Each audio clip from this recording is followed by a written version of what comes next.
For freshly brewed discussion on automotive sales and marketing, this is Coffee with Jason.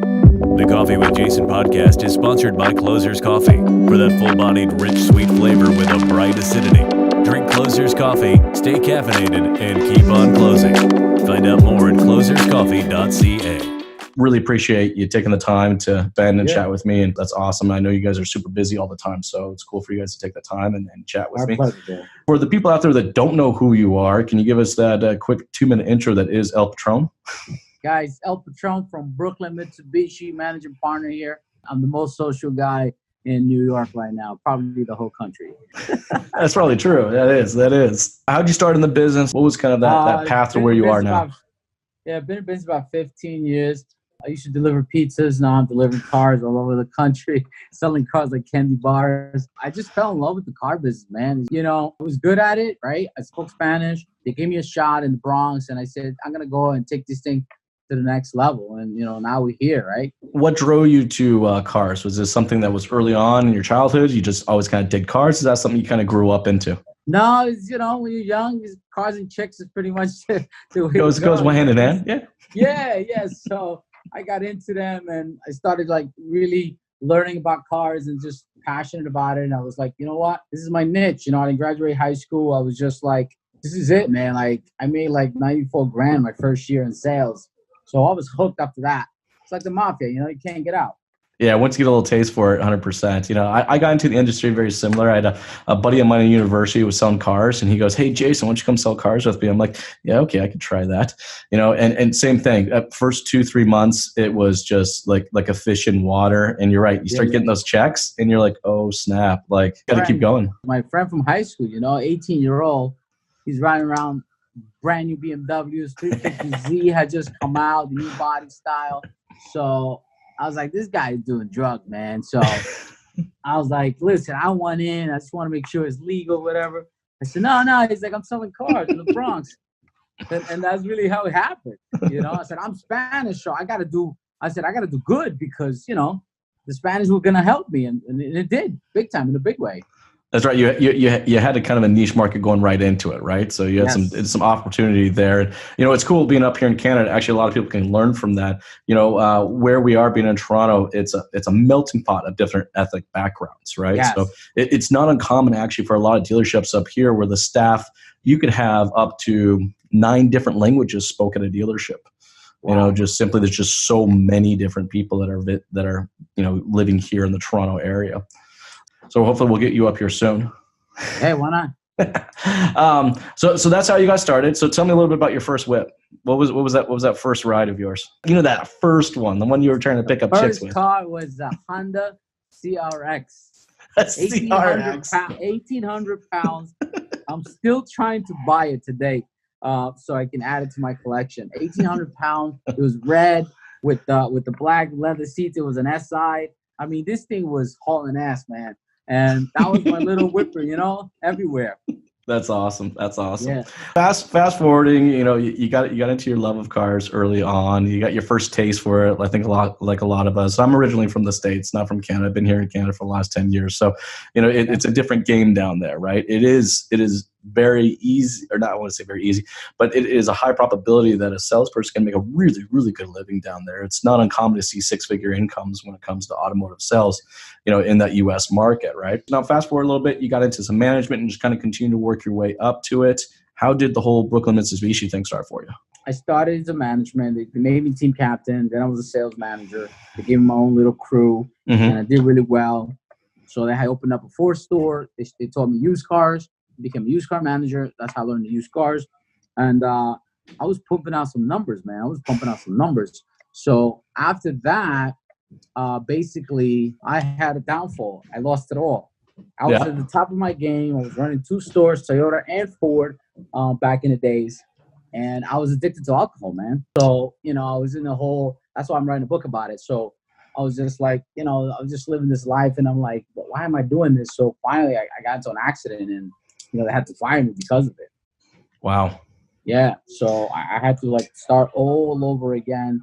I was kind of blackballed from the industry because I was more like a liability for a dealership. You know what I'm saying? The insurance companies and stuff like that. So I had to start all over again. So, and I did.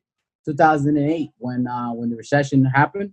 That's how I just come home and somebody gave me a shot at a Kia dealership, and that's how I met the owners here at Brooklyn. But I was working on the Queens location. We have 4 locations, so basically I was at the Queens location for the first 5 years, and the last 2 years I've been here in Brooklyn. Very cool. Very cool. Now, when did the self-branding, how did that kind of kick in? Was it something that just kind of rolled into it, or did you how'd that start? I went to a conference in 2017, a Les Brown conference. Les Brown, nice. I know Les Brown. One of the speakers just came in there and just rattled everybody, and he just got me something clicked, and I said, I got to do this social media thing. So, I went to my wife and I said, listen, I got to do this social media thing. And she didn't know what it meant. I said, I'm going to go public. I'm going to just put myself out there. And she was like, listen, as long as no kids come out, I'm cool with it, right? So I come back to the owners and I'm like, listen, I'm going to become the brand within the brand. He's like, what does that mean? I said, I'm going to become the face of the dealership. I said, you don't have to pay me any extra or anything like that. I'm just going to go for it. And I said, it might work or it might not. And they said, listen, it's your store, right? Just run it as you want it. So no problem. I went crazy. I started doing the Facebook Lives, and the thing just went viral a bunch of times. And once I got momentum, and I said, okay, I'm into something here. And I just started. And I had that crazy year in 08. So 2017, you just start making a commitment to just putting content out there, which, for a lot of people, that's the hardest step, is just the doing part, hitting the red button and getting started. That is the hardest thing. Yes, that is the hardest thing. I do 95% of people don't do on content. So I filmed 98 videos this week. So I do about 100 videos a week. It's crazy. It's crazy. Well, you just got to start. You got to hit that red button, right? And then you start developing. So then you start developing. So at the strategy kind of perspective, have you started to take a look at defining out who your audiences are? Because I see that your content is now beginning to vary based on the channels themselves. So your Instagram content's a little different than your LinkedIn content. Facebook's a little different as well. So at what point did that strategy part start to kick in and say we should really start moving or start creating content specifically for each channel? The analytics. I look at the numbers and I see what's working, right? And I look at Facebook for what it is, and sponsor ads and things like that work. But I also look at the engagement, right? So how am I getting engaged? Like LinkedIn, I feel like, it's more like professional, right? And I see you doing it too. And I see you doing your videos and your daily videos. So it all depends, obviously, you put yourself out there, but the message you're trying to deliver, and you create that audience because people are now starting to wait for your videos. Like, I watch your stuff, right? Yep. So nice. Thank you. What is El Patron going to say, right, today or this morning? And they know that I went out last night with a certain person and they'll see a picture. I'll post a picture, like a follow-up picture. It's kind of like a story, you're telling the story. We're storytellers, Jason, Yeah, no, we're 100% storytelling, but, I think you do even better of trying to identify who your audience is and then start to kind of create the story out in perspective to those individuals. I post a lot of cars, I post about the experience, come in, whatever I'm offering that day, right? I'm gonna make it crazy and say, listen, I want to blow out this car, and I put it online and you get a lot of hits on it. You know what I'm saying? That's cool. Who is your audience and for each department? So each channel. So let's say LinkedIn, who do you think your audience is on LinkedIn, and how are you kind of creating content specifically for them? Or what kind of content are you creating specifically for them? I think my LinkedIn connection is more like my automotive people, right? They want to know what I'm up to, what my challenges are, how am I going to overcome my challenges for the month, because they see I'll put a challenge 400 cars or 200 cars this month, whatever, depending on what the month is. And they see the things that I'm doing for the store. So I think it's more for the vendors and more for like the automotive people, right? And I get a lot of opportunities out of there. I meet a lot of great people. That's how I met Jason from the Next Sale app, which he made me the CEO of the company. Black Widow. You see me posting stuff about Black Widow. So I met him at an NDA through LinkedIn as well. I did a video for him. It went viral, and everybody came to his booth. So that's how he gave me one to have at the store and flew in. So it was beautiful. So Facebook, I believe, is more for your marketplace, for your clients, for your customers, and Instagram as well. Instagram is my personal one that I share everything with the customers. when I'm driving, when I'm in the back of the car driving home, or Yep. I'm reading a book, or I mean, you see me, I'm all over. So I think that you have to define, like you said, what platform it's for what, right? Some people just go and just blast everything everywhere. I'm more like, there's certain things that I won't post on LinkedIn, but I will on Instagram. Does that make sense? Yeah, I kind of feel, and you tell me if you think kind of the same, is Instagram is kind of a combination of both business and personal. It can kind of float in both directions. I find Facebook to be very personal, or like you said, very consumer centric. And then LinkedIn, yeah, it's all business. I'm not going to post, the picture of my Lego kids or my kids with their Legos, on LinkedIn, but on Instagram, I can get away with sharing both business and personal content, and it seems to be totally acceptable, and people engage with it, right? Yes. So on a Sunday, I will post a picture of my wife on LinkedIn. You know what I mean? Because they wait for that picture, or they'll send me a message like, "Yo, you gonna go to church today? Where's the picture?" You know what I mean? So like they'll force me to put it. I'm like, all right, I'll put the picture up, but it's already on Instagram like a couple hours ago. You know what I mean? Yeah. So now when a dealership, and like you said, you have to build that brand within the brand. All right. Yes. Look, these conversations are happening at the dealership levels, but unfortunately, an idea is only as good as how well we can execute. 100%. So, what advice can you give? I'm thinking to management level about how to go about and storyboard what the brand within a brand looks like for them. Well, first they have to believe it, right? That the comes from the top. My dealer principal was a big supporter, and I think that most owners make the mistake of hiring a GM and telling them what to do, how to run the company. And that's not how it works. Okay, that's not how it works. If I'm coming here because you're basically, it's like the TO of the salesman, right? You're supposed to just sit there, be quiet, be next to the customer, let the manager take over the deal. So meanwhile, the salesman just rambling. I'm like, dude, you already had your shot. Let me do my things here. So owners have to understand that if you're giving a GM the opportunity, like they did to me, and say, hey, here's the keys, right? Do what you got to do. I said, listen, I'm going to do the social media thing. Okay, we'll support you. We'll do what you got to do. If you think it's going to work. And it worked because I changed the culture of the store. So the store was a very negative store. We changed it to positive.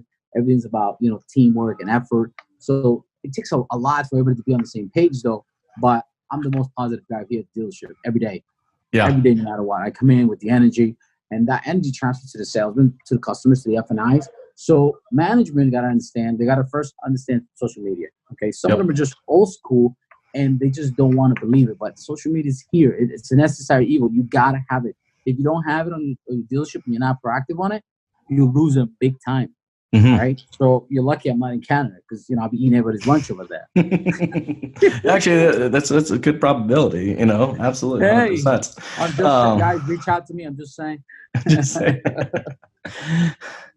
But no, you're absolutely right. Right. The buy-in comes from the top down, and in your case, the brand that is that energy and that excitement, that passion you have about the cars and the people, that is kind of what the cornerstones of Brooklyn Mitsubishi kind of ended up becoming. So it's your approach to the brand, like I said, to that passion and those customers that overflows and kind of dictates out what the day-to-day operations are, right? So I think a lot of people get into a brand and they don't necessarily know exactly what direction or what the ROI or the benefit of building that brand is. Yeah. But your energy and your commitment and passion to those customers doesn't just stop with you. That's not contained in you yourself. It overflows into all of your staff, your salespeople, your F&I managers, your service managers, your parts manager. It overflows into that. And then it really kind of starts becoming a culture, right? Like as everyone else starts to kind of build into that. Did you see that kind of start to build out? Like you started to do this yourself. Yeah. I'm sure in the beginning, some people were like, what is he doing right now? Yep. When did you see that start to kind of expand out to everybody else and that was working underneath you and side by side with you? I was taking classes and I would go to YouTube and watch videos about culture, of how to engage, how do you get your guys to be on the same page as you. And that's why I went viral, right? Because I had 25 salesmen sharing my stuff. So when I posted, it was 25 times.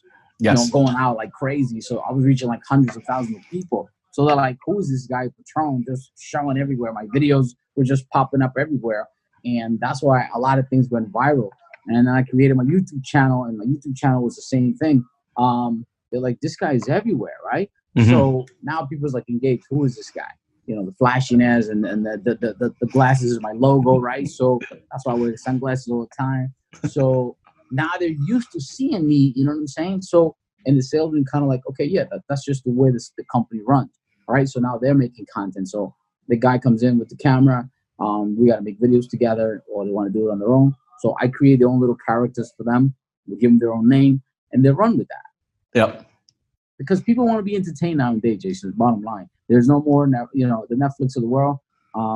Pretty much, you know, your TV's right here, right? Yep. Distribution is in our pocket. Yep. Yeah. So people want to be entertained. You know what I'm saying? You give them a good experience, and they're gonna buy the car.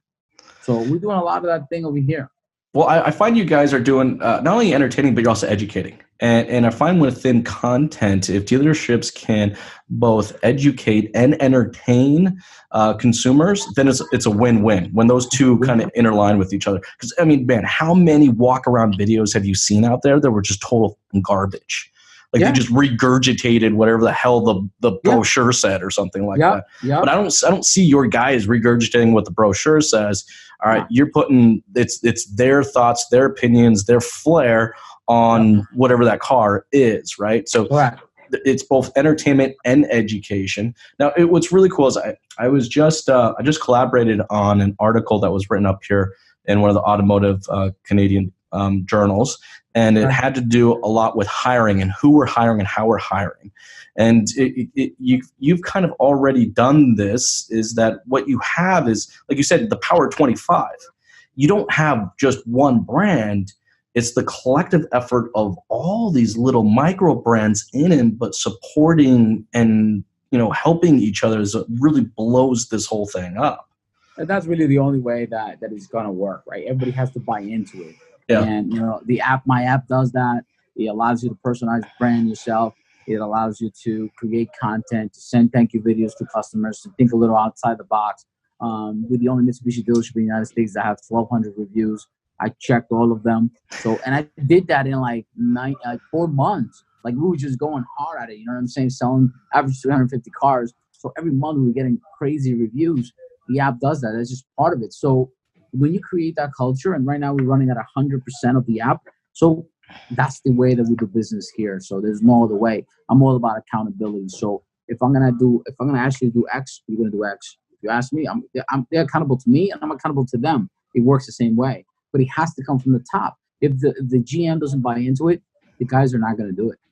And it's that collective effort that really makes this big. I mean, look, you were doing well on your own as a brand, but it's the collectiveness when everyone started to get together and really, you know, playing as a team that just the whole thing. The numbers move, man. The numbers go crazy. The numbers go crazy. Of course. So what are some of the other brands within the dealership that you have? You have yourself, obviously. What are some of the other what are some of the other brands that maybe I'm not aware of that, you know, some of the guys listening or watching might want to check out? Okay. We'll have Cookie. His name is Mark. He makes funny jokes. Okay, I like Cookie. That's cool. Yeah, we have Cookie. We have Mike Cargaro. That's a Jamaican guy that he loves hip hop, right? And he likes to like rap and things like that. So what I tell them is, I say, look, tell the world your passion. If you're passionate about pets, talk about pets. You know what I mean? You could relate to people with cats. Like we have our own mascot here. You know, we have our own cat here, and and we make content with them. You know, so we always try to, you know, we always try to create funny videos. We always try to encourage them that be yourself, be who you are, and people will relate to that. There's always going to find some way to relate to them because, you know, it's bad enough that they got to spend all these hours over here, right? So I said, listen, make it productive, make it fun. I want to make it a fun environment. I don't want people to be like, oh, like, you know what I'm saying? Yeah, you understand what I'm saying, right? No, and the cool thing is, you know, with Cookie and the jokes and, you know, and the rapping, and what you're doing is there are only so many people in market for a vehicle at any given moment. And, you know, that's as dealerships, we're all attacking the exact same audience, people that are actively pursuing a vehicle, right? Right. The thing is, bottom line is there's just not enough people in a lot of cases actually pursuing a vehicle for us to fill our funnel. What you guys have done is you guys have actually creating additional audiences that never existed in the first place through providing content that is both entertaining and educating in different areas, right? Yes. Like was it Jamaican rapping? Is that what it is? Okay, okay, cool. I mean, that's an audience in itself, right? Yeah. The cookie telling the jokes and stuff, like that's another audience. Yeah. It's not just about the cars. So, but that's what that's their living. That's how they make their living. So it's like you can enjoy my jokes, enjoy my rapping, but hey, this is how I make my living. I sell cars. I can still sell you a car. Exactly. So you dig this stuff. You can still hit me up when you and your family. So do you find that's happening a lot? It's a lot of the traffic you're coming in is kind of this referring traffic from people that have been following these other individuals. Yeah, my number one is Facebook right now, and Instagram. Instagram is 396% this month. Wow. As far as back channeling the links. From how many customers are going through, because I manage all the sites. I manage, the social media for sales, for service, for parts. So I'm I have like 9 different accounts on my phone that I manage on a daily basis. Just posting, posting. I'm a nut, man. I'm crazy.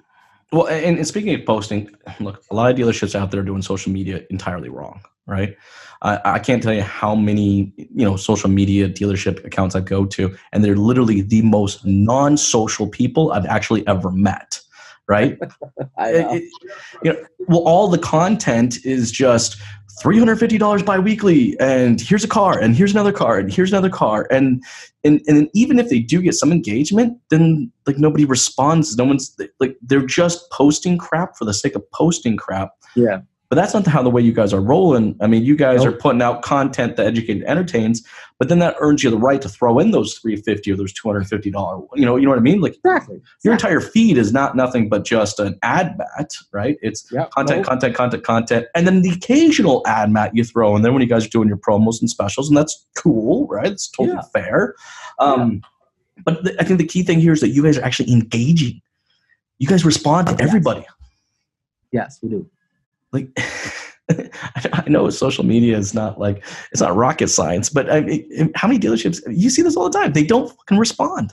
They really don't. It's a necessary evil. I believe that, you got to be able to communicate with them the way they want to be communicated, with the millennials nowadays, if they want to, and I say all the time, if they respond to a car, instant messaging, I want my BDC to call them back, instant messaging. I don't want you to email them.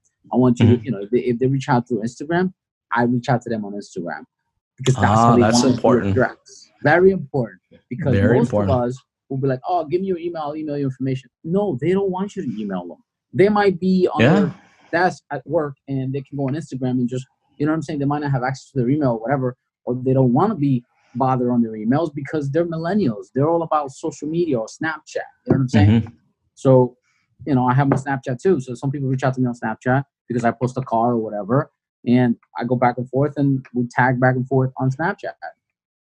I think that's a very, very important key takeaway that I think a lot of people can grab from right now. And if there's anything you can take away from this, that in itself can be incredibly ROI positive. Is that look at the source of these leads and respond appropriately to them. You're 100% right. I got a lot of people right now that are getting these on Facebook Marketplace. So they're getting these messenger kind of conversations come in, but they're feeding them through their CRM system, and then trying to communicate back to them via email.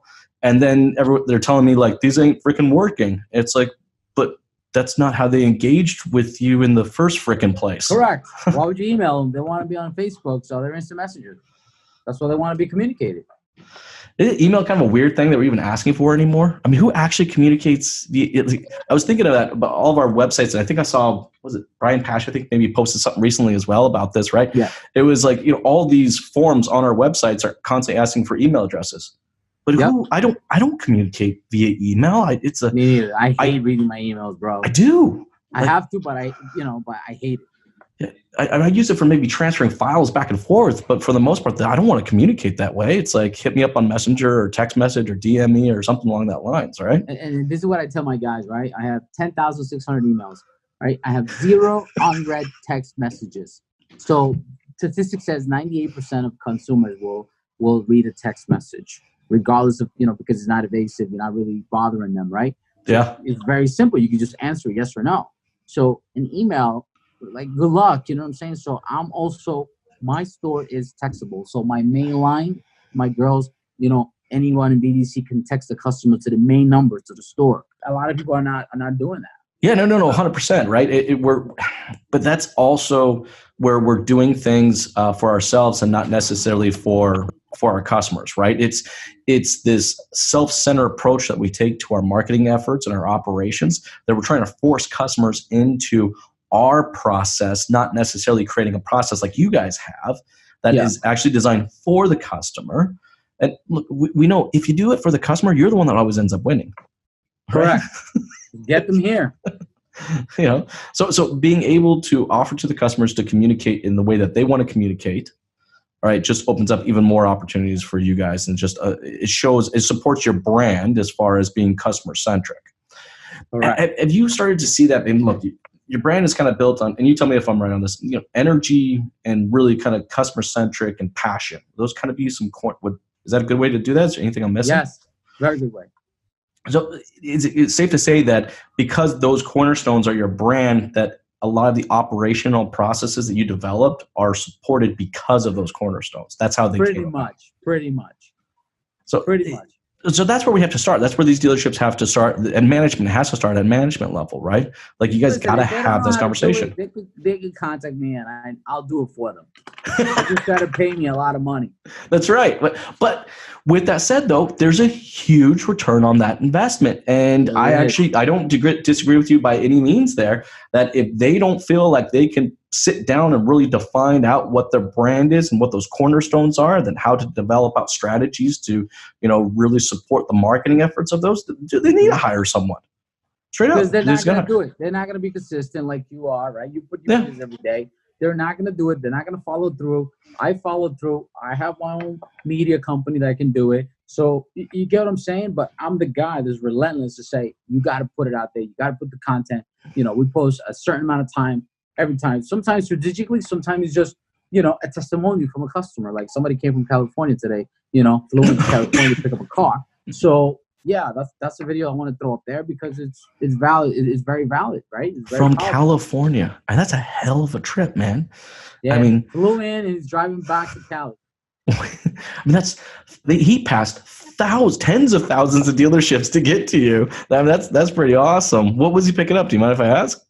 2018 Land Rover Discovery, $100,000 vehicle. I own it right.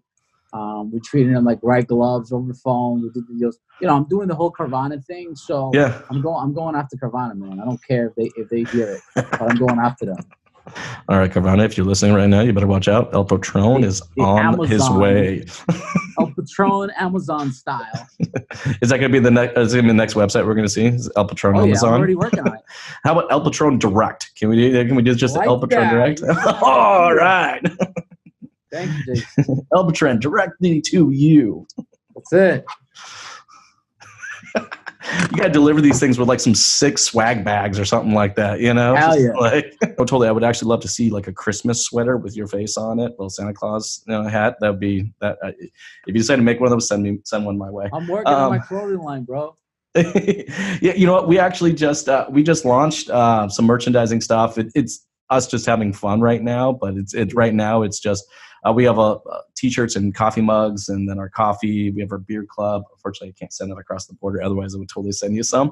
Cool. But it's just us having fun. Putting the merchandise out there just supports the brand, and then just everything it's just for nonprofit. So it's just us having. Since we got a lot of graphic designers sitting here, they all want to have some fun. So it's something that we just started doing. Okay, so that's with management, and like you said, everything starts at the top. Now let's kind of work our way a little farther down to those salespeople out there that are listening to this podcast right now. What are those, let's say three pointers that you can give them, or 3 tips that you can give them to say, like, here's how you get started, man? Listen, put yourself out there first, right? Press record. Don't worry what you sound like. Don't worry if you get any likes. Don't worry if you get any views. I used to get 0 views, okay? I used to get 0 likes, like 0 for a long, long time. And sometimes it was discouraging. Don't get me wrong. But I said, I'm just going to keep doing it. That one hit, you're going to go viral. And after that, it gets a hook, and everybody just wants to watch you after that. So then you realize that you get in that that engagement, then you get momentum, and you just keep it up, keep it up, keep it up. I mean, you see my views right now. I get thousands, 11,000, 12,000 views on Instagram. So my stuff goes viral all the time because it's either a funny video, is it a blooper? You know, I do bloopers now and things like that. I saw that. So they definitely got to get, don't be afraid of the camera. I used to be one. Now I just ramble like nothing, you know, and I even told you, don't be scared to go live. I go live at least once a day. So on Instagram, Facebook, it all depends. That's number one. Number two, that car, that trade-in that comes in, customer's not going to search your name of the dealership to find out they have that car. You have to put it in their face while they're having lunch, while they're having coffee, while they're sitting in their bed. You understand? Mm-hmm. So that's why I post all the cars that come in here, either on the trading or brand new inventory we just got. So when they're scrolling down, because 85% of them on their phone, and they see that nice Evolution last final edition that I just got, that nobody has it in the country, like, oh shit, Brooklyn Mitsubishi has an Evo. Boom, they click, convert it, they come to the dealership, they come and get it. How? Because Instagram put it in their face. That's what social media does. And the last thing, man, consistency. Everybody wants to do it, but they don't got the balls to do it every day. You know what I'm saying? I'm out there every day, right? Content. That's what it is. The battle of the content. Even our own president, we can't catch up with him because he has so much shit coming out everywhere. No, it's true. It's true. I mean, it's a perfect example. I mean, it's all down to the routine, you know. And I can see why this was a little on the natural side for you, how you kind of cling to it. I mean, hey, dude, love what you're doing right now, getting your health, getting into shape. I'm trying to start doing it myself. I know. Look, I've been in the car business. We know how it is, man. Like, it's super easy to get, you know, I was there, man. Burger and fries, dude. Burger and fries, right? Yeah. The burger and fry diet. I was almost 298, well, Jason. 298. Yeah. Dang, dude. Yeah. Wow, but it's through that routine. It's you know, creating your content. The routine of constantly creating that content is no different than going to the gym. And you know, I mean, I guess I can kind of we'll call you El Patron, the personal trainer of social media, right? Because I mean, that's what you kind of have to be. You have to take the approach of a personal trainer to really get your staff to create that. You know, you have to first develop out what those efforts are, and then coach them and really coach them to continue to do it. And you got to push them a little bit sometimes. Yeah, it's going to be a little painful. Yeah, you know, I'm sure there's times that you go on live, and I've seen it, that you just didn't really feel like doing it, but you're going to do it. I do it, you know, and at the end of the day, it's like a muscle, right? Once you start doing it every day, it just becomes second nature, you know? So I do certain rituals, like I'm posting at 5 a.m. when I'm going to the gym, and at 11, 12 o'clock at night when I'm getting home. You know what I mean? So you get the whole 24 hours every day. And when I don't post one day, people start calling like, "Yo, what's wrong? What happened today?" Well, because you've created this brand of just always working your face off, and creating that brand that you're just always there for the customer, and that you're always going to be pushing it to the next level. So, you know, and through the social media, you get to show that. As far as what salespeople should be putting out there as far as content, I mean, I always hate to tell them just go out and make content, because then they'll end up reading a brochure and just regurgitating whatever that brochure says. Because you know what it is? They want it scripted. And that's what people, I don't like cookie cutter stuff. I like authenticity. You know what I'm saying? Like, I have clients that relate to me because of my kids, because I put my daughters in there, or my daughters came for St. Patty's Day, and, you know, we did a video together, making some stuff for the customers' kids, right? So, like, they relate to that. They're like, oh man, this guy, you know what I mean? So just be yourself and put yourself out there, whatever you're passionate about. And there's going to be a lot of people that's going to relate to you. You'd be surprised how many lives you can touch, man. I'm telling you, it's just powerful. Very powerful stuff. And I agree with you. The content that we got to put out there has to be content that you're passionate about. You know, I had a gentleman the other day at a dealership that, and I had no idea about this, but it was a hardcore Air Jordan collector, like real collector, like 67 pairs of stuff that he'll never actually physically put on his feet. Yeah, it's a lot of money. You know, and it's a lot of money. But now he's putting out content talking about that. He's identified that little niche market, and now he's kind of created this audience and starting to jam, right? Yeah. So I agree with you. Find out what you have to identify, what you're passionate about, and that's what you talk about. I like shoes, but not those kind of shoes. What are you wearing? What kind of shoes you like? My shoe game is crazy, bro. Yeah? I like Louis and, yeah. stuff like that. All right, well, we're doing this. My shoe got. I like these. I go orange. Oh, I'm about to knock everything over. It matches the tie. Oh, dude, it matches the tie. It matches that, and also matches the car, by the way. I got that wrapped in orange as well. But hey, it's always on brand, right? You're always on point. Yeah, Consistency. I like it. Your video is always orange. That's how I know. That's It's people don't remember my name. They remember the orange. Actually, sometimes that's actually the case. All right, another orange guy out here, right? Yeah, who's the other orange guy? There's a few of us out there. Yeah, there's Sean Bradley, his name is. Yeah. Oh, that's right. Yeah. He's got the big orange tie. You know what's funny? I've actually gotten mixed up with him. I actually had someone call me Sean once, and I'm like, Sean. I love it. And I'm like, and then I had to look him up. I'm like, we look nothing alike, but like cool nothing dude. Alike. Cool dude. But yeah. But it must be the orange tie. So, but you're right. It's creating that. That brand and always staying on point with it, right? Yes, sir. Hey, man, I really appreciate you taking the time to jam with me today. That was awesome. I guess we'll just kind of recap this real quick. What would you say to the managers first, and then the salespeople? As far as really kind of creating that brand, if just kind of recap what we talked about real fast. Managers, just encourage you guys, be positive, right? You can't expect them to sell 20 cars on a Saturday when you're done beating them up in the meeting. It's just not going to happen. I would never allow that to happen. I would never be negative on a Saturday meeting and then say, okay, let's go out there and sell 20 cars. That just doesn't work for me. So try not to be as negative on a Saturday. When you need to address things, it's time and a place, right? But not on the Saturday meeting. And just encourage your guys. But most of these guys, they just need guidance. They want to just be encouraged, not put down. I don't like to put down my guys. I like to encourage them. Hey, let's make this deal. What do we need? And I get involved because you know why? I was on the floor, man, and I know the feeling. I know the feeling. So, and some GMs just they forget about that. Just because you got the position doesn't mean that, you know what I'm saying? You want to motivate people to be like you. And I always tell them, listen, if you're not trying to get into my position, then you're doing something wrong. So you should be able to get to my level, right? So you can you can get to financial freedom. So really spend that time in coaching and developing out your staff. Yes, that's huge for us here. The negativity part, I block it out. Like I said to you, it doesn't work for us here, and we just don't allow it. And for the salespeople, just don't be afraid to put it out there. Listen, if I give them the content, right, every day, I push it out through my app, and I see them posting, I see them getting engaged. I give them, tips on how to hashtag certain dealers, certain customers, certain areas, and now they get a little rhythm going. And they cut a customer, right, coming from Instagram or coming from Facebook. They're like, yo, that's from Facebook. It really works. So once they get that momentum going, they're not going to want to stop because, social media is a little addicted too. That's true. That's very, very true. That's awesome. Hey, for people that haven't connected with you, and I don't think there's a lot out there that have not yet. What's the best way for someone to connect with you? The best way, we hit 1 million followers combined in November. I would say social media. Okay. Where would you like people to go? What's the channel? We'll use this opportunity. Or LinkedIn. And it's El Patron at both? Is that what it's at? All across the board. All across the board. Everything is El Patron. Branding is to the glasses is El Patron. So everything.